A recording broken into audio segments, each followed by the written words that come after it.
Hi everyone, good evening and it's Vira again.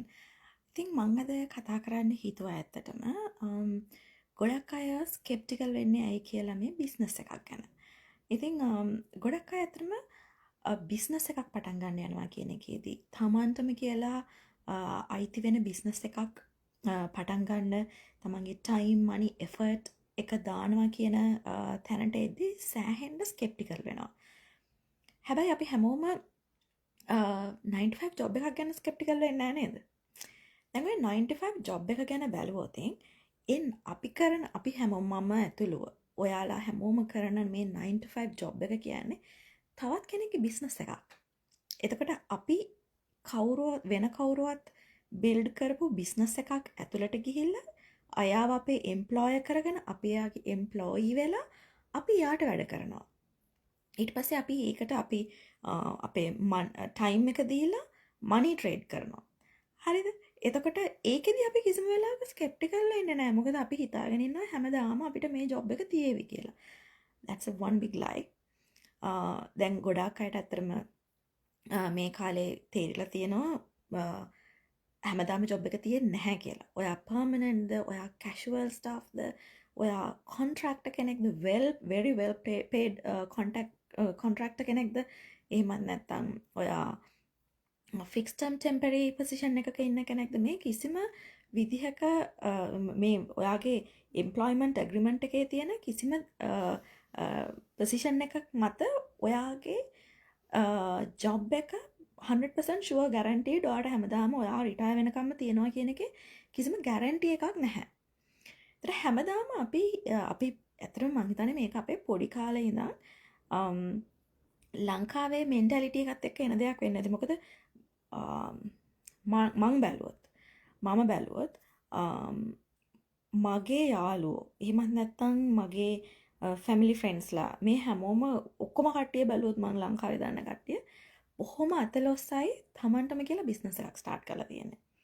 A business එක start කරලා මුල් කාලේ ඒගොල්ලන් ගොඩාක් ඒකට තමන්ගේ ටයිම් මනි එෆර්ට් එක දීලා ඉතින් ලොකු කැපකිරීම කරලා හොඳ තත්ත්වයකට ආව කට්ටිය ඉන්නවා. සමහර කට්ටිය ඒක අතහැරලා ආයෙමත් 95 එකට ගිය කට්ටිය ඉන්නවා. ඉතින් ඔය වගේ දේවල් තමයි පොඩි කාලේ ඉඳන් අපි දැකලා තියෙන්නේ. මේ දේ නිසා තමයි මං හිතන්නේ ලංකාවෙන් එන අපි වගේ අයට ගොඩක් ලොකු මිස්කන්සෙප්ෂන් එකක් තියෙන. ඒ කියන්නේ ස්කෙප්ටිකල් වෙන්නේ ගොඩක්ම බිස්නස් එකක් පටන් ගන්නවා කියන තැනේදී. අපි වෙන කාගේවත් බිස්නස් එකකට ගිහිල්ලා එම්ප්ලොයිස්ලා වෙලා වැඩ කරන එක කිසිම ප්‍රශ්නයක් නැහැ. ඒකට ස්කෙප්ටිකල් වෙන්නේ නැහැ. හැබැයි ඔයාටම කියලා බිස්නස් එකක් ස්ටාර්ට් කරනවා කියන පොයින්ට් එකට එද්දි ගොඩාක් ස්කෙප්ටිකල් වෙනවා. ගොඩාක් දේවල් ගැන ඕවර්තින්ක් කරන්න try කරනවා. මම කියන්නේ ඕගොල්ලන් ඒ බිස්නස් එක ඕගොල්ලන් පටන් ගන්න බිස්නස් එකේ ලෙජිටිමසි එක. ඊපස්සේ ටැක්සබල්ද? මේක කවුද කරන්නේ? කොහොමද කරන්නේ? මං කොහොමද earn කරන්නේ? මේ දේවල් ගැන ඕවර්තින්ක් කරාට කමක් නැහැ. ටිකක් ඒවා රිසර්ච් කරාට කමක් නැහැ. ඕවර්තින්ක් කරාට කමක් නැහැ කියන්නේ ඒවා ඕවර්තින්ක් කර ඉන්නවා කියන එක නෙමෙයි. පොඩ්ඩක් හිතලා බලලා ඒකට ගන්න පුළුවන් සොලියුෂන් එක. එහෙම නැත්නම් ඒ දේ හරිද වැරදිද, මේක ලෙජිටිමේට්ද? ෆොර් එක්සැම්පල් ලෙජිටිමසි එක ගැන ලොකු ප්‍රශ්නයක් තියෙනවා නම් ලෙජිටිමසි එක ගැන කතා කරලා අහන්න මගෙන්. මට පුළුවන් ඔයාව ගයිඩ් කරන්න කොහොමද මේක ලෙජිටිමසි එක හොයන්නේ කියලා. ඒ වගේම කොහොමද කමිෂන්ස් earn කරන්නේ? කවුද මේ බිස්නස් එක මේ ලෝකේ කරන අනිත් අය? කොහෙද මේ බිස්නස් එකේ මදර් කම්පැනි එක තියෙන්නේ? අපි පාර්ට්නර්ෂිප් වෙලා තියෙන්නේ මොන වගේ කම්පැනිස් එක්කද? මේ හැම දෙයක්ම ඇත්තටම හරිම ක්‍රිස්ටල් ක්ලියර් ආන්සර්ස් තියෙන ප්‍රශ්න. ඒක නිසා ඔයාලට කොයි වෙලාවක හරි මේ දේවල් නිසා ඔයා ස්කෙප්ටිකල් වෙනවා නම් ඇත්තට මේක තේරුමක් නැහැ. අපරාධේ ඔයා මේ ඒ විදිහට බොරුවට ස්කෙප්ටිකල් වෙලා මේ මග අරගන්න කාලේ ඔයාට ඒ කාලේ යොදවන්න පුළුවන් ඔයාගේ බිස්නස් එක ස්ටාර්ට් කරලා ඒක බිල්ඩ් අප් කරලා හොඳ සොලිඩ් ඉන්කම් එකක් ලබන තත්ත්වයට ගේන්න.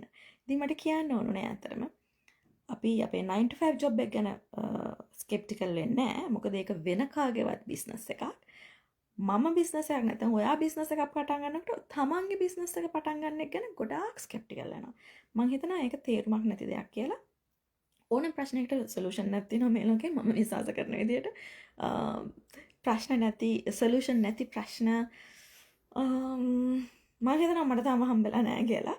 මොකක්ම හරි සොලියුෂන් එකක් මම හොයා ගන්නවා. අඩුම ගානේ කාලේ ඒකට සොලියුෂන් එක කියලා හරි ගන්න වෙලාවල් තියෙනවා. ඇත්තටම කාලයක් යනකොට මොකක් හරි ප්‍රශ්නයක් ආවහම අපි ඒකට ටිකක් කාලය දුන්නාම කාලය දීලා අපි මේ ප්‍රශ්නෙන් චුට්ටක් ඈත් වෙලා හිටියහම අපිට සමහරක් විට හොඳ සොලියුෂන් එකක් පස්සේ හොයාගන්න පුළුවන් වෙනවා. ඉතින් ඒ වගේ තමයි මට කියන්න ඕනේ ස්කෙප්ටිකල් වෙන්න එපා බිස්නස් එකක් පටන් ගන්න එක ගැන. බිස්නස් එක පටන් ගනිද්දී හොඳට හිතලා රිසර්ච් කරලා බිස්නස් එක පටන් ගන්න. හැබැයි ඔයගේ 9 to 5 ජොබ් එක ගැන තමයි ඔයා වැඩිම ස්කෙප්ටිකල් වෙන්න ඕනේ. ඉතින් ඒක තමයි කියන්න ඕනේ. එහෙනම් ගිහිල්ලා එන්න. Thank you very much for watching. See you.